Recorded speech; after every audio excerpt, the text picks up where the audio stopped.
parecen teóricas, que parecen como de fundamentos, pero que necesitamos vivir todos los días. Vamos a orar. Señor, gracias por este día, gracias por este domingo tan hermoso que nos has regalado, gracias por cada una de las personas que hoy has traído.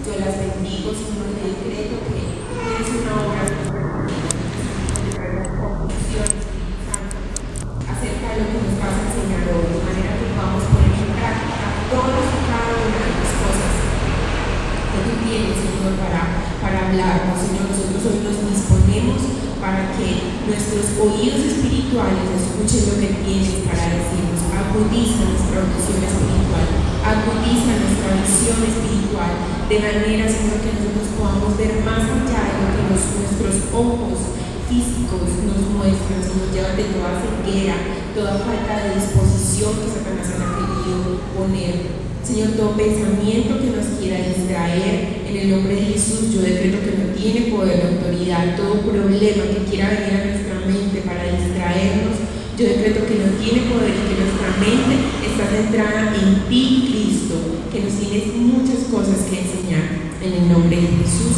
amén. Bueno, entonces vamos a hablar algo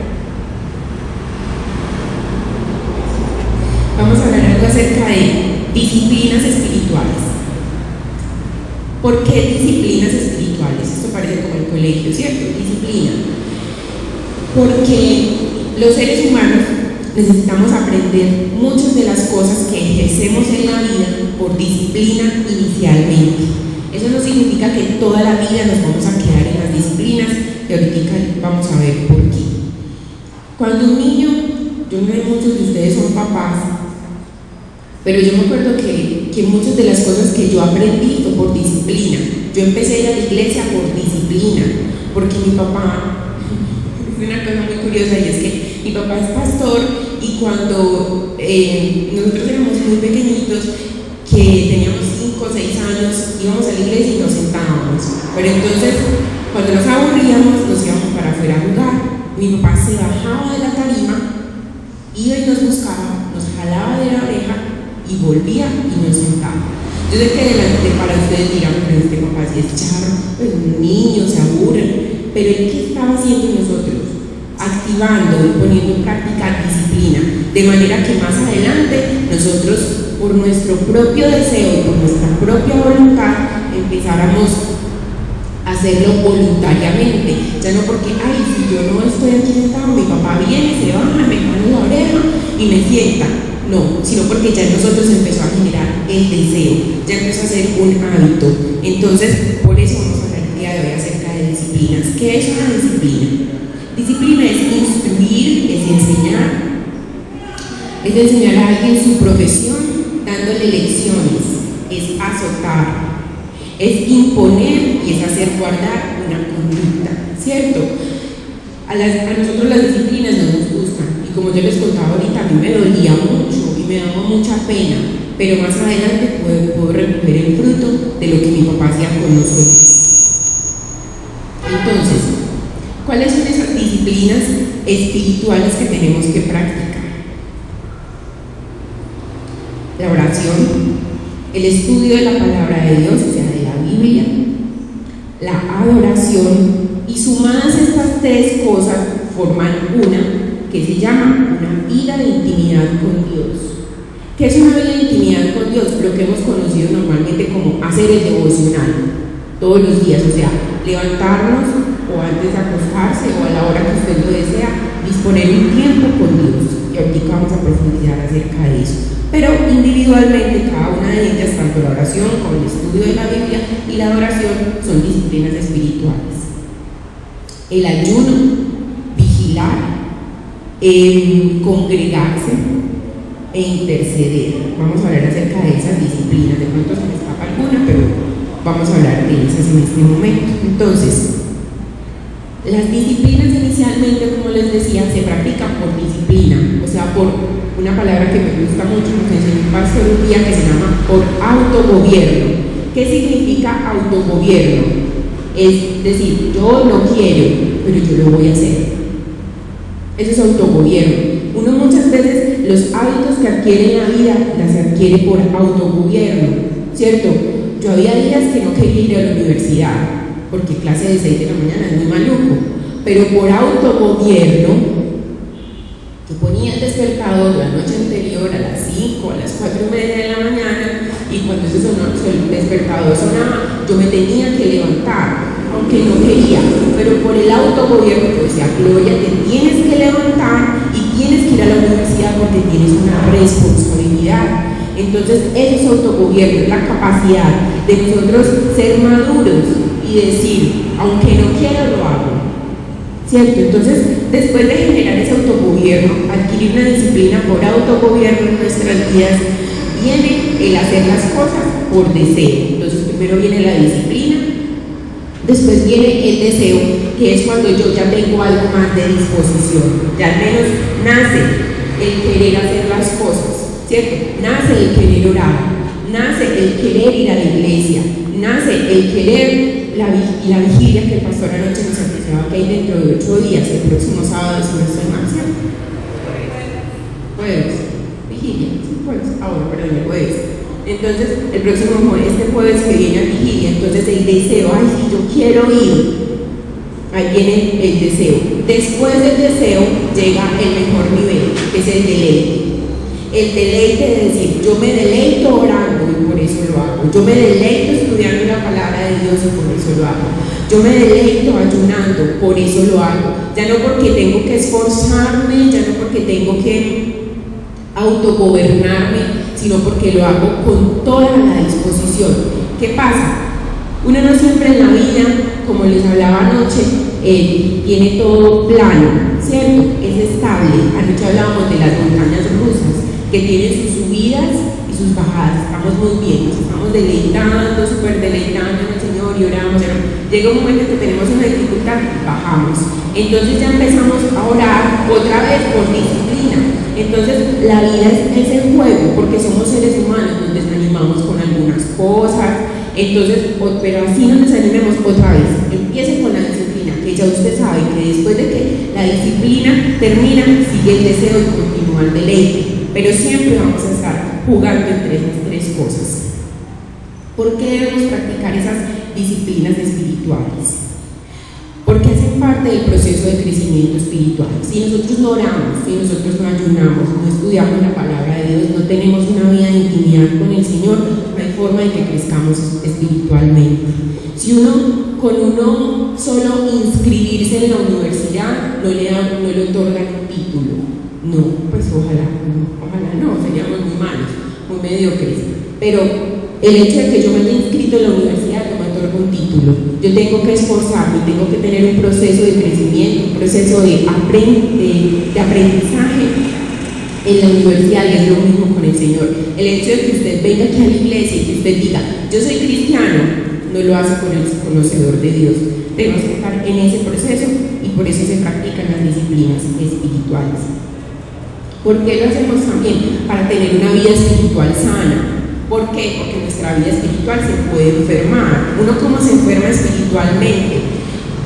Viene otra persona y entonces te dice, ay, vení,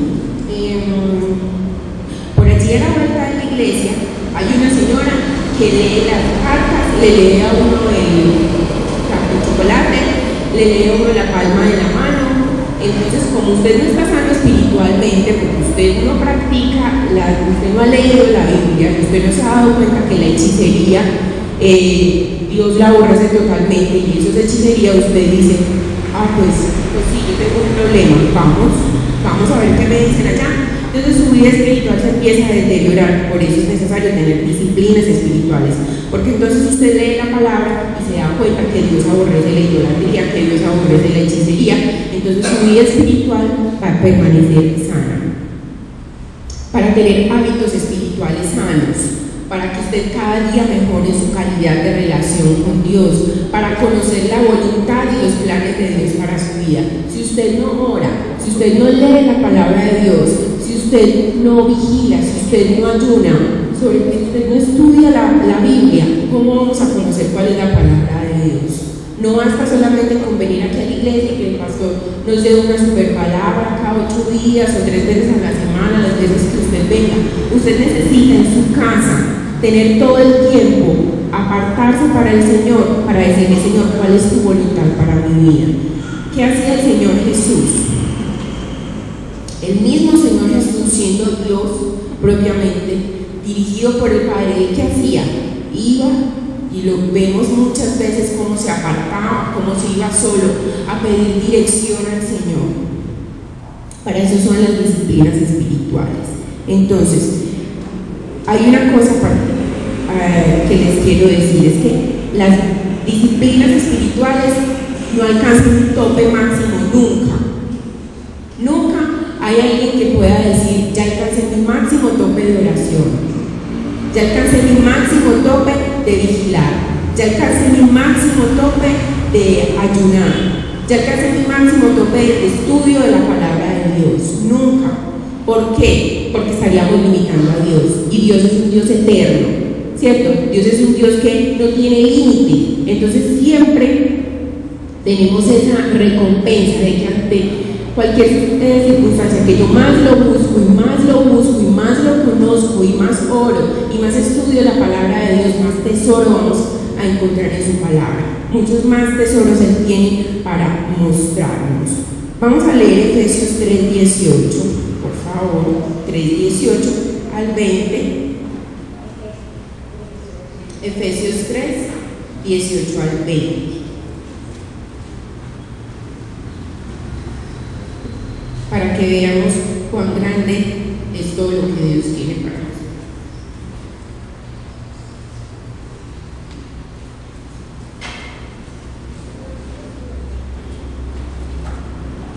Entonces dice: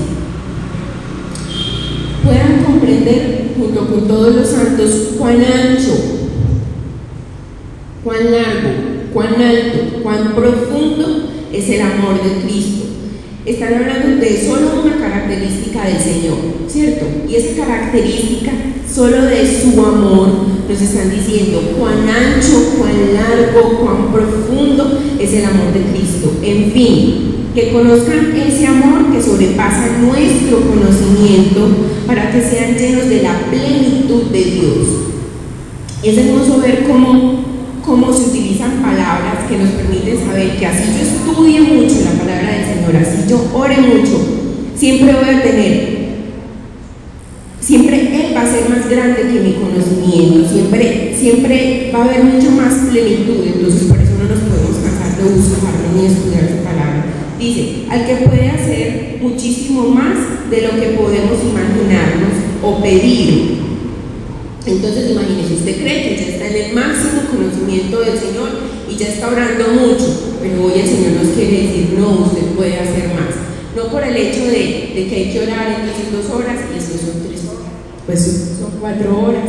No tiene nada que ver con eso, tiene que ver con su calidad de relación con el Señor a través de la oración, tiene que ver con su nivel de intimidad, que aunque usted todos los días, digamos que usted todos los días le dedica 1 hora, pero puede ser la hora más fructífera de su vida. A eso es lo que nos referimos. Vamos a ver la primera parte acerca de la oración. Vamos a ver qué nos enseña la palabra de Dios. ¿Qué es orar? Muchos de nosotros conocemos la teoría, pero nos hace falta la práctica. ¿Por qué? Porque sabemos que orar es comunicarnos con Dios, ¿cierto? Orar es hablar con Dios.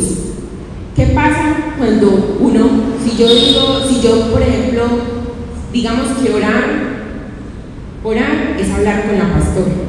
Digamos, un ejemplo, orar es hablar con la pastora. Si yo les digo a ustedes, orar es hablar con la pastora, implica que yo le digo cosas, pero que ella me dice cosas a mí, ¿cierto? Sí. Orar no es un monólogo. O sea, aquí donde yo estoy hablando solo, lo que pasa es que como orar no es hablar con la pastora, sino que orar es hablar con Dios. Entonces ahí es donde se nos dificulta entender, porque como a Dios no lo vemos, entonces uno se siente como: sí, Señor, aquí estoy, pero ¿dónde estás tú? ¿Cierto que sí? Ahí es donde se nos dificultan las cosas, cuando nos hace falta entender que así el Señor no lo estemos viendo, Él está presente. Por eso orar es algo de dos, no es algo de yo solo. Por eso la equivocación de cuando oramos, por ejemplo, oraciones repetidas y lo hacemos sin sentido. Ahí no hubo un monólogo, no hubo alguien que usted le respondiera nada. Entonces tenemos que orar con ese entendimiento, que sin importar que usted no escuche, que el Señor le diga, oh sí, no te estoy escuchando, o una cosa así, o un dedo nos escriba en la pared, como le sucedió a algún rey en una ocasión, o el cielo no se ponga oscuro y no tiemble la tierra, y no haya una manifestación de que Él está presente. Él está. En eso consiste nuestra fe, en creer aunque no veamos, ¿cierto? Anoche decía una canción que ponía, Él es más real que el viento, y eso es muy, muy cierto. Entonces, con respecto a la oración, decíamos que es hablar con Dios. Entonces, nuestra oración siempre debe estar dirigida ¿a quién? A Dios, ¿cierto? Es una equivocación que tal vez cometíamos algunos de nosotros, que nuestra oración esté dirigida a otro personaje que no sea Dios, encerrando en el nombre de Dios al Padre, al Hijo y al Espíritu. Una persona diferente a Dios, póngale el nombre que usted quiera, ¿cierto? Póngale el nombre de María, póngale el nombre de José, póngale el nombre de Santa Beatriz, de lo que sea. Es una equivocación. ¿Por qué? Porque Dios es todopoderoso, porque Dios es celoso, y porque cuando nosotros dirigimos nuestra oración y le estamos pidiendo a alguien diferente de Dios, estamos cayendo en un gran error que Dios aborrece, que se llama idolatría, ¿cierto? Idolatría es darle poder a algo, a alguien diferente de Dios y confiar en eso. ¿Por qué nosotros le oramos a Dios? Porque Él es el Todopoderoso, porque Él todo lo sabe, porque Él todo lo conoce, porque Él es nuestro Creador, porque Él es nuestro Señor. Entonces, cuando estamos dirigiendo nuestra oración a una persona diferente de Dios, estamos cayendo en idolatría y debemos tener cuidado con eso, porque Dios es un Dios celoso. Además, porque ni María, ni porque José, porque nadie de ellos tiene poder y autoridad para ayudarnos, para solucionarnos. Eso tiene que quedar muy claro. De pronto aquí personas nuevas, y también debo hacer esta aclaración. Nuestra oración no debe estar dirigida a mi hermano que se murió y está en el cielo. Entonces, por favor, Andrés, digamos que se llama Andrés, por favor, ayúdame, mira que yo necesito. Ojo con esas cosas, porque ninguna persona o el espíritu de nadie nos puede ayudar. Solamente hacia Dios debe estar dirigida nuestra oración. Entonces, la oración debe estar ofrecida en el nombre de Jesús. ¿Por qué en el nombre de Jesús? Porque es el nombre sobre todo nombre, ¿cierto? Porque Él murió por nosotros y a Él le fue otorgada toda autoridad. Esto lo encontramos en Juan 14, del versículo 13 al 14. Vamos a leer Juan 14, del 13 al 14.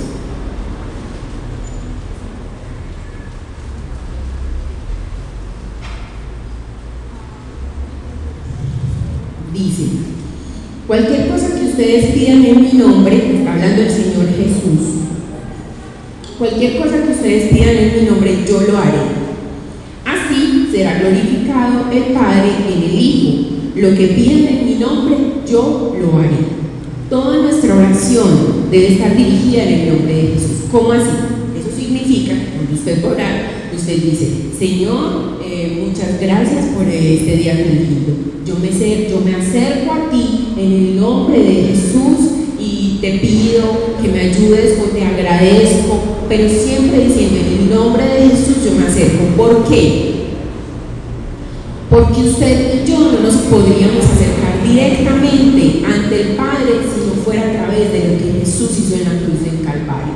La Biblia habla de que cuando Jesús murió, el velo del templo se rasgó, ¿cierto? El templo en aquel tiempo que existía, que dividía el lugar santísimo en el que solamente podía entrar el sumo sacerdote, dice que esa cortina se rasgó. ¿Eso qué significa? Que ya todos los que estaban en el atrio, en la parte de afuera, que no era la parte más íntima ni la más importante, podían entrar directamente ante la presencia del Señor. Entonces, cuando usted ora en el nombre de Jesús, está recordando eso que Jesús hizo por nosotros, que fue darnos acceso directo ante la presencia del Padre. ¿Y por qué más debemos orar en el nombre de Jesús? Porque usted y yo somos pecadores. ¿Y qué pasa delante de Dios con el pecado? Él lo aborrece, ¿cierto? Si usted va por su propio esfuerzo y ora por su propio esfuerzo a Dios, Dios a quién ve, a usted.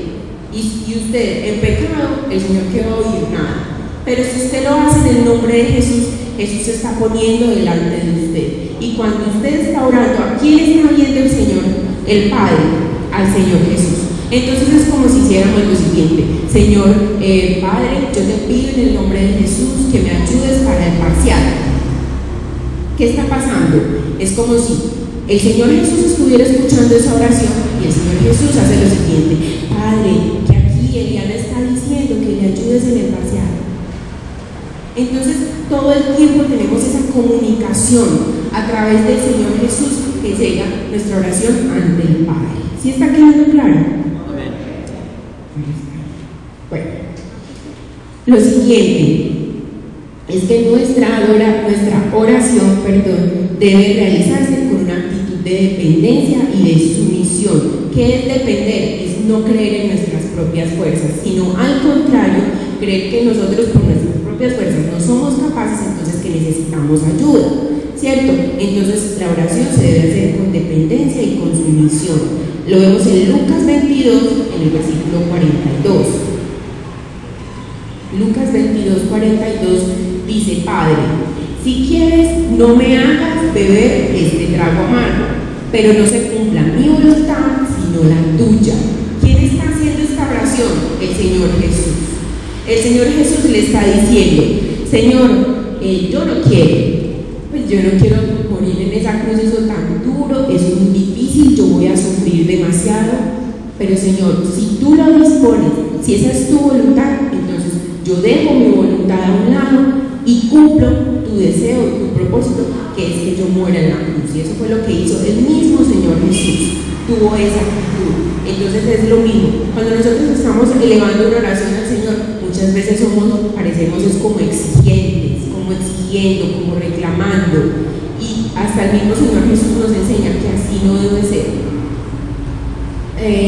Cuando los 3 amigos de Daniel, Sadrach, Mesach y Abednego, fueron al horno, iban para el horno de fuego, ellos le dijeron al rey: pues nuestro Dios es capaz de librarnos, pero si no lo hace, Él es Dios.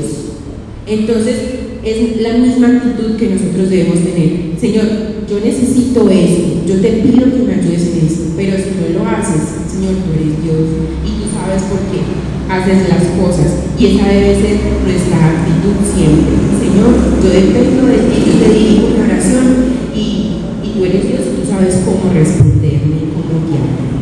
Bueno, eso es lo segundo. Lo tercero con respecto a la oración es que debe ser guiada por el Espíritu Santo, porque es el único intérprete de nuestras necesidades del corazón del ser humano ante el Señor. Es imposible que el hombre pueda orar sin su ayuda. En Romanos 8:26, que me encanta, Romanos 8:26, versículos 26 y 27, dice: asimismo, en nuestra debilidad, el Espíritu acude para ayudarnos.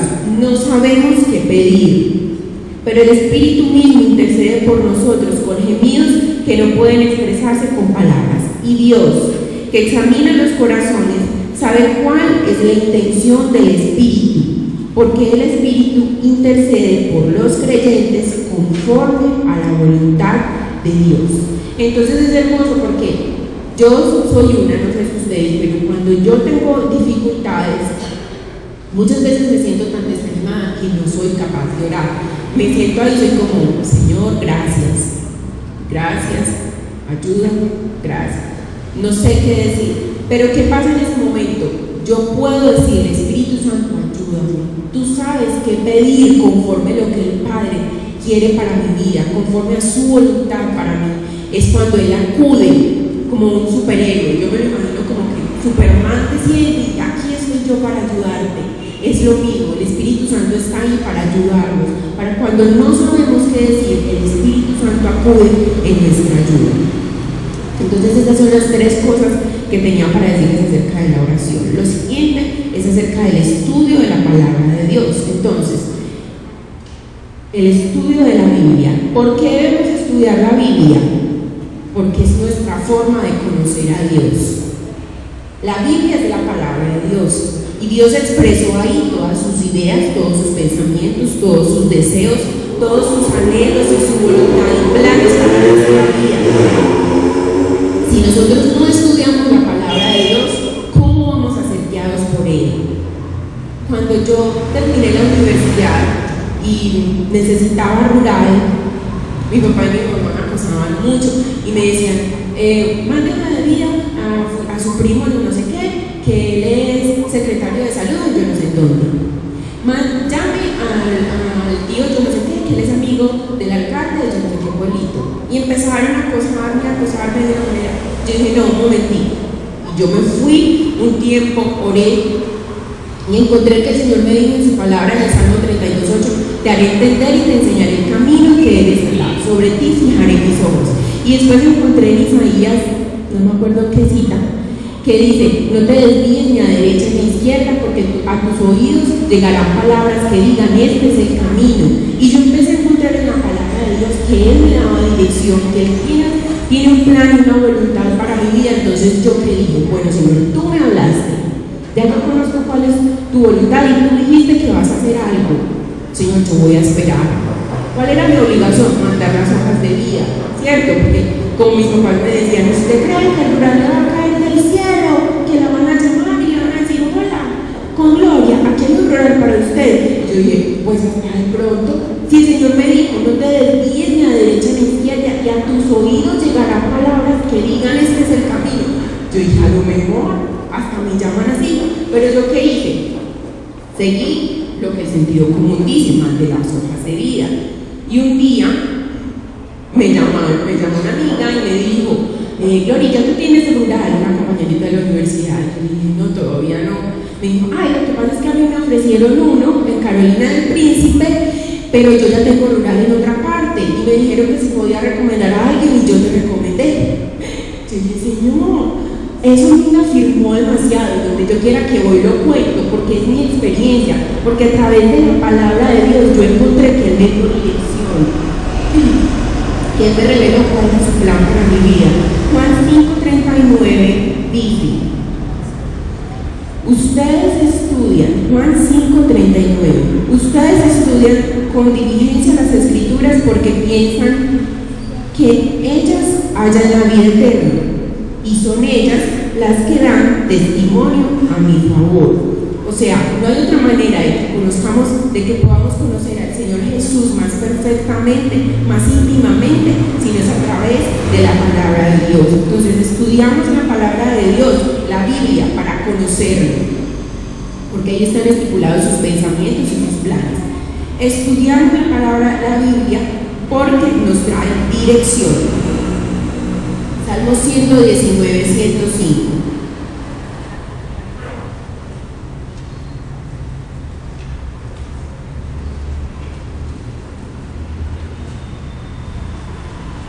Salmo 119, 105.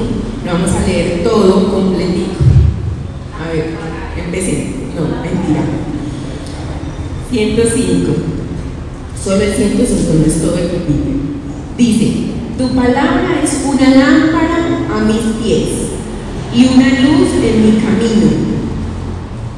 Entonces, no hay otra manera de que podamos hallar dirección, sino es en la palabra del Señor. Dice que es lámpara a mis pies. ¿Por qué? Porque en la oscuridad nosotros somos muy torpes. Porque en la oscuridad nuestra visión no se hizo como la de las culebras, la de los búhos, que tienen capacidad de una visión nocturna muy clara, la de las águilas, sino que por el contrario en la oscuridad nosotros somos muy torpes y necesitamos luz. Entonces, ¿qué pasa? La palabra de Dios, la Biblia, es esa luz, es esa dirección. ¿Por qué? Porque estamos en un mundo que aunque hay día y noche, vivimos ¿qué? Bajo bajo un mundo espiritual muy pesado que necesitamos la dirección del Señor, porque nos confundimos fácilmente, porque nos desanimamos fácilmente. Entonces es ahí donde la palabra del Señor nos guía. ¿Qué pasa? Yo sé que de pronto usted, y a mí tampoco me ha pasado, yo sé que de pronto usted no dice, bueno, tengo un problema acerca de esta área, voy a ver la Biblia que me dice. Entonces resulta que uno abre la Biblia y dice, si tú tienes problemas con tu esposo, entonces, yo sé que la Biblia tal vez no dice eso, pero la Biblia sí trae dirección, así como a mí me trajo dirección con respecto al rural, y ahí no decía, si usted va a buscar rural, no se desvíe ni a derecha ni a izquierda, ahí no decía eso, ¿cierto que no? Y tal vez no lo va a decir así específico, pero yo entendí porque Dios habló a mi corazón acerca de que eso era lo que Él tenía para decirme. Bueno, entonces Dios nos habla a través de su palabra y por eso debemos estudiarla. Listo. Eso con respecto al estudio de la palabra de Dios. Lo tercero, con respecto a la adoración. Con respecto a la adoración hay algo que debemos aclarar y es algo con lo que nosotros como ministerio remanente luchamos mucho, y en la iglesia también nuestra líder anterior nos infundó mucho esto, que es adoración no es música lenta. Tenemos que sacarnos eso de la cabeza. Adoración es cuando ya entonces aquí el hermano del piano ya empieza a tocar muy suavecito y dice levante sus manos y adore al Señor. Eso no es adoración únicamente, eso es una forma de adorar a Dios, ¿cierto? Es una forma de adorar a Dios, pero usted incluso lo puede adorar con alabanza y ahí saltando y danzando. Usted lo puede adorar en su casa mientras está lavando los platos, usted lo puede adorar de muchas otras maneras. Si con todo lo que usted hace, usted está obedeciendo a Dios, usted lo está haciendo con agrado, lo hace como para el Señor, como lo veíamos ayer en Colosenses 3:23, si no estoy mal, está adorando al Señor. Entonces quitémonos del rótulo de que adorar al Señor, y además quitémonos del rótulo de que tiene que ser con música, que si no es con música yo no estoy adorando. Y vamos a ver lo que la Biblia nos enseña acerca de eso. La palabra adoración en la Biblia, siempre que la pronuncian y que se refiere a que es una actitud hacia Dios, viene de una palabra que es proskuneo. El original es proskuneo. Esa palabra significa hacer reverencia, dar obediencia a alguien. Dice, se traduce a adorar y se usa en un acto de homenaje, de reverencia a Dios. Significa besar como el perro lame la mano del amo, abanijarse, agazaparse, que todas esas dos palabras hacen referencia a postrarse en homenaje. Si usted con lo que hace, incluso si usted está aquí cantando y levantando las manos, y usted no lo está haciendo con esa actitud de como si estuviera besando las manos del Señor, así como un perrito lame la mano de una persona, con esa actitud de humildad, usted no lo está adorando. Y puede tener los ojos cerrados y estar aquí, todo el mundo viendo, uy, como adora hermoso. Pero si usted no lo está haciendo con esa actitud, usted no está adorando. Entonces, partiendo de este concepto que la palabra nos enseña, entendemos que si cualquier cosa de las que nosotros hacemos, la hacemos con esta actitud, lo estamos adorando. Vamos a leer Mateo 4:10.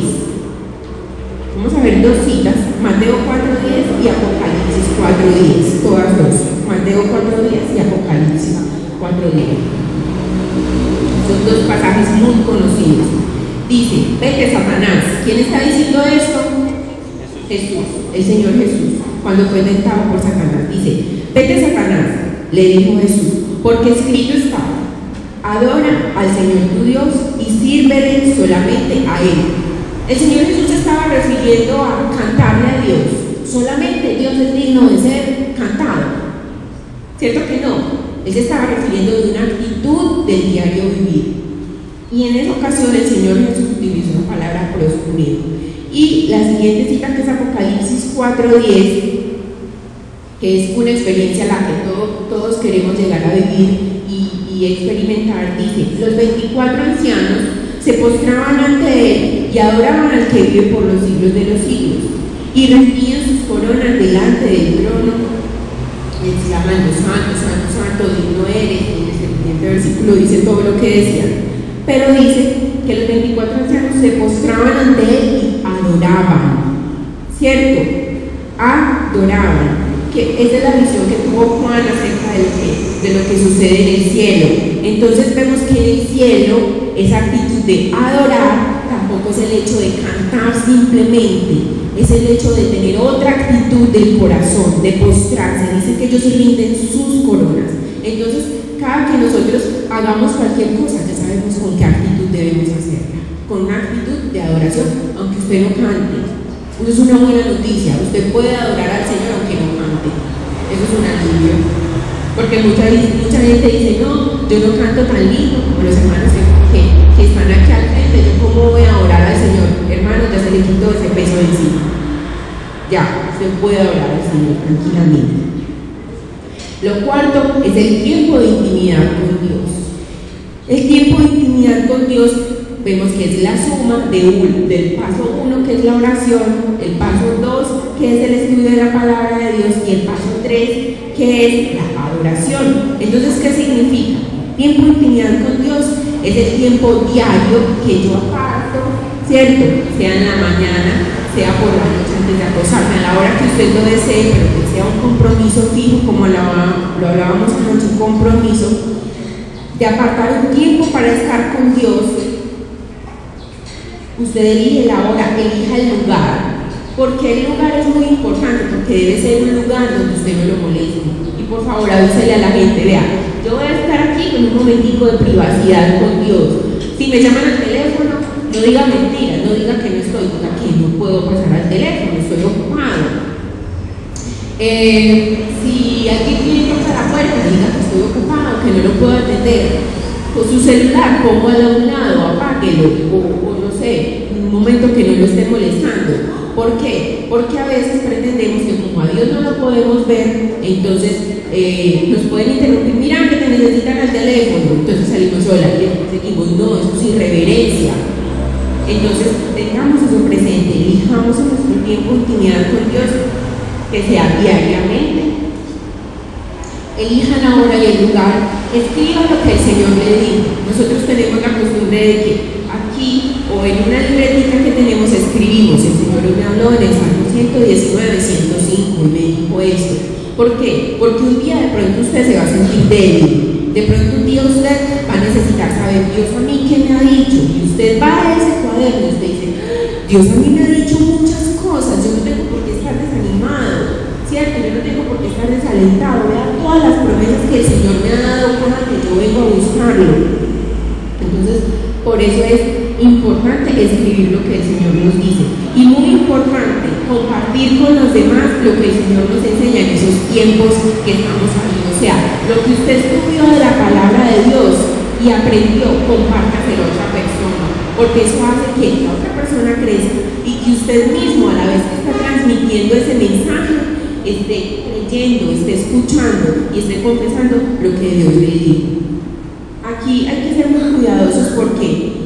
Porque a veces nuestro tiempo de intimidad con Dios, o devocional, como usted lo quiera llamar, se puede volver un ajuego, ¿cierto? ¡Ay! Yo no oré, yo no tuve tiempo y no oré, me va a ir mal, me va a ir mal. No, claro, vea, por eso fue que el carro se estrelló, por eso fue que me cortaron los servicios, por eso es que, no, porque entonces empezamos a tener confianza en que si no lo hacemos, nos pasa algo mal. No, las cosas no son así. Habrá momentos en los que uno tiene que salir corriendo, que no sea una costumbre, ¿cierto?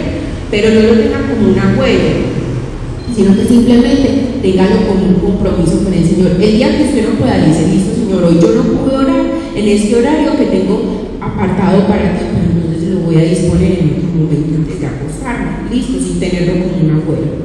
Lo quinto es el ayuno.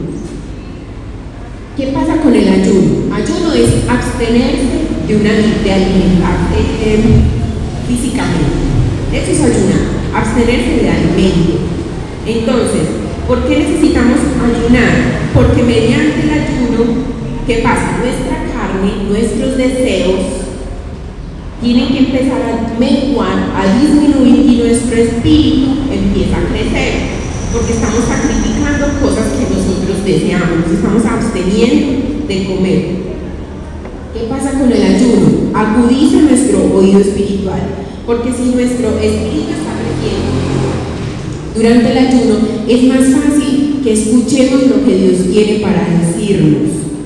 Y hay que cambiar también el concepto acerca del ayuno. Uno muchas veces ayuna por la siguiente intención. Digamos, cuando yo no tenía rural. Entonces, yo no tenía rural, yo salí de la universidad y no tenía rural, entonces uno puede ayunar de dos formas. Yo puedo decir, bueno Señor, yo necesito que tú me direcciones y que me des un rural, entonces yo voy a orar, voy a ayunar para que tú me des el rural. Pero eso es un error. El ayuno, la Biblia nos enseña en Isaías 58:6 la verdadera motivación con la que debemos ayunar. Isaías 58:6 dice: el ayuno que he escogido, y está hablando Dios, el ayuno que he escogido no es más bien para romper cadenas de injusticia y desatar las correas del yugo, poner en libertad a los oprimidos y romper toda atadura. Entonces, yo puedo ayunar por mi rural, pero no para que Dios me dé rural. ¿Cuál es la dirección en la que debo ayunar? Señor, yo voy a ayunar para que todo lo que esté impidiendo, toda atadura, como nos enseña ahí, toda atadura, toda cadena, toda injusticia, todo yugo que esté impidiendo que la bendición del rural venga a mi vida, sea quitada. Entonces es distinto. Si usted está ayunando para que su esposo o su esposa conozca del Señor, entonces usted debe ayunar con la dirección de: Señor, yo ayuno para que toda cadena, toda opresión, todo yugo que impida que mi esposa o mi esposo te conozca, sea quitado y ella te pueda conocer. Entonces debemos redireccionar las cosas y hacerlas como el Señor nos manda. Acuérdense, Isaías 58:6. Vamos a hablar ahora de las vigilias. ¿Qué pasa? También hay un concepto errado con respecto a la vigilia, incluso ahora que estamos en Semana Santa, y es que vigilia es abstenernos de consumir carne, ¿cierto? Vigilar, hablando netamente en los términos humanos, ¿cierto? Es uno de dos estados que los humanos tenemos, que es o estar despierto o estar dormido, o estar en vigilia. Nosotros en este momento estamos en momento de vigilia porque es de día, entonces estamos despiertos. Y en la noche, cuando estamos cansados, nos dormimos. Entonces la vigilia corresponde al momento del día en el que estamos despiertos. Llámeselo de día o de noche. Si usted está despierto por la noche, usted está en vigilia. Pero ojo, no es el hecho de que entonces los cristianos vigilamos y nos quedamos despiertos y con los ojos así y ya, no. ¿Por qué nos quedamos despiertos por la noche cuando deberíamos estar descansando y vigilamos para buscar de Dios? Para sacrificar un poco de nosotros y buscar a Dios en un momento en el que podíamos estar placenteramente descansando. Entonces no apartamos para agradar a Dios y buscar de Él. Entonces ya sabemos que es error pensar que vigilar es abstenerse de consumir algo, porque eso es un concepto que no está bien direccionado. Mateo 24, del versículo 42 al 44.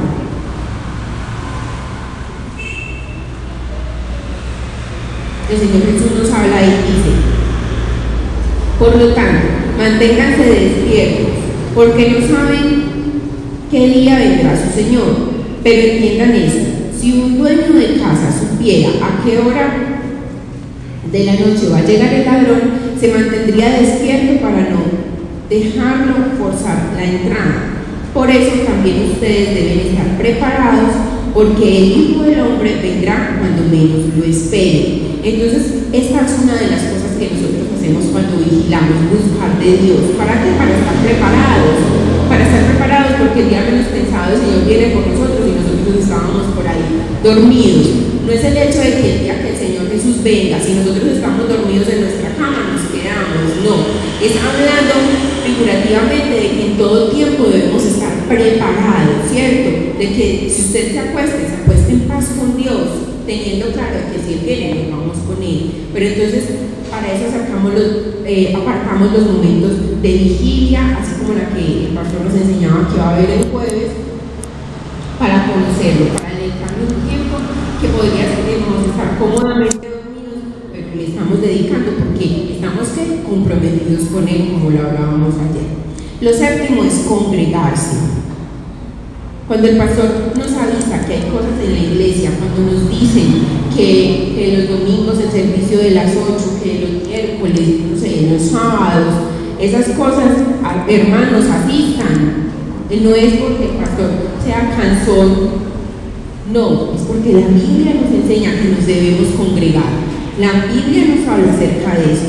Mateo 18:20 dice: porque donde 2 o 3 se reúnen en mi nombre, allí estoy yo en medio de ellos. O sea, el Señor está hoy en medio de nosotros. Y eso es una motivación para venir a congregarnos, que Él está en medio nuestro. Hechos 4:31 dice: después de haber orado, tembló el lugar en que estaban reunidos. Todos fueron llenos del Espíritu Santo y proclamaban la palabra de Dios sin temor alguno. Uno encuentra que en el libro de Hechos todo el tiempo estaban congregados. Cuando la iglesia empezó a surgir en el libro de Hechos, uno ve que todo el tiempo estaban unidos, que todo el tiempo estaban orando, todo el tiempo estaban unidos cantando, se reunían en casas y así se congregaban. En las casas se empezaron a congregar. Entonces dice que la presencia de Dios descendía frecuentemente. Uno lee el libro de Hechos y uno quisiera haber vivido en ese tiempo. Todo el tiempo, o sea, el Espíritu Santo como que decía: a ver, ¿dónde hay una reunión? Y llegaba.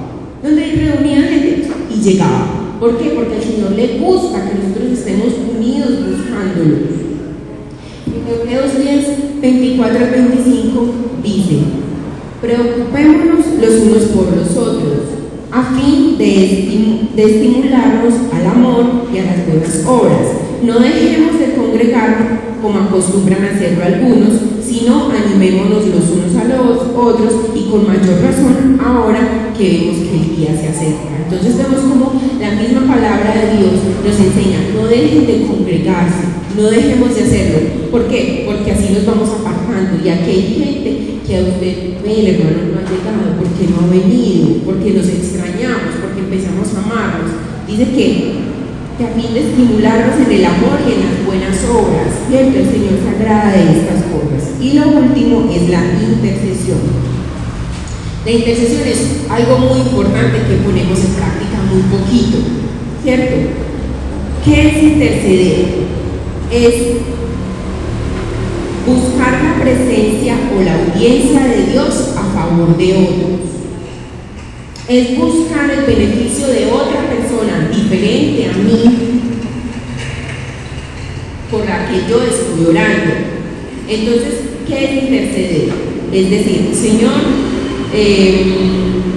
Lady necesita un trabajo. Señor, ábrele puertas a Lady, muéstrale qué es lo que tú tienes para su vida, permite que el trabajo que ella vaya a conseguir sea direccionado por ti, sea con un buen horario, sea con un buen salario, ¿cierto? Yo me estoy poniendo a favor de otra persona. Eso es interceder. Nosotros necesitamos en la iglesia que las personas intercedamos. Los pastores necesitan que nosotros intercedamos a favor de ellos. Los muchachos de la alabanza, del equipo de alabanza, necesitan que nosotros intercedamos como iglesia a favor de ellos. Las personas que no conocen de Dios necesitan que nosotros intercedamos a favor de ellos. Hay un ejemplo muy lindo en Nehemías 1, del 5 al 7, que dice, vamos a esperar que lo busquen, Nehemías 1, del 5 al 7, dice: le di, Señor Dios del cielo, grande y temible, que cumples el pacto y eres fiel con los que te aman y obedecen tus mandamientos. Te suplico que me prestes atención.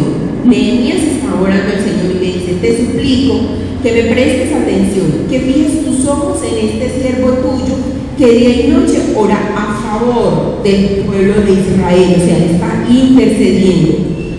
Confieso que los israelitas, entre los cuales estamos incluidos mi familia hemos pecado contra ti, te hemos ofendido, nos hemos corrompido mucho, hemos desobedecido los mandamientos, preceptos y decretos que tú mismo diste a tu siervo Moisés.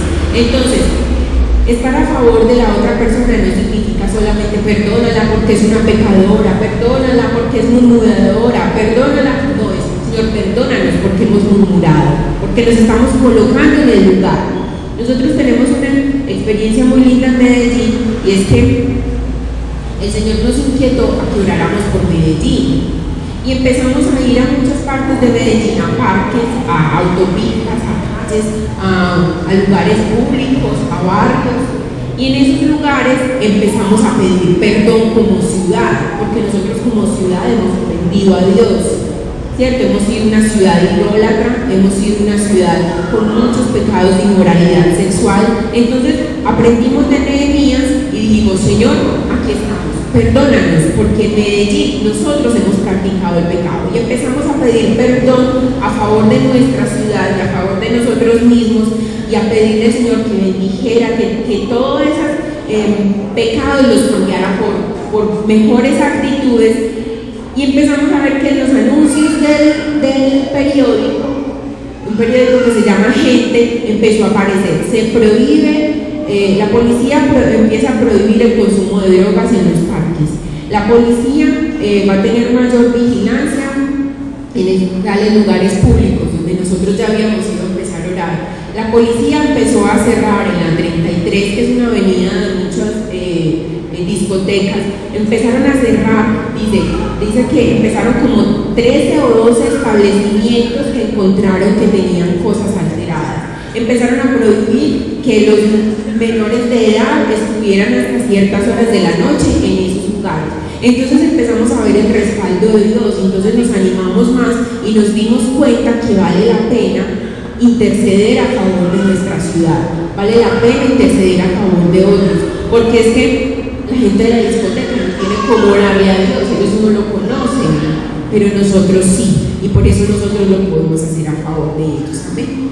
Yo espero que hayan aprendido mucho hoy acerca de estas 8 cosas y que las empiecen a poner en práctica, y se las menciono para que terminemos. La oración, el estudio de la Biblia, la adoración, el tiempo de intimidad con Dios, el ayuno, las vigilias, el congregarse y intercesión.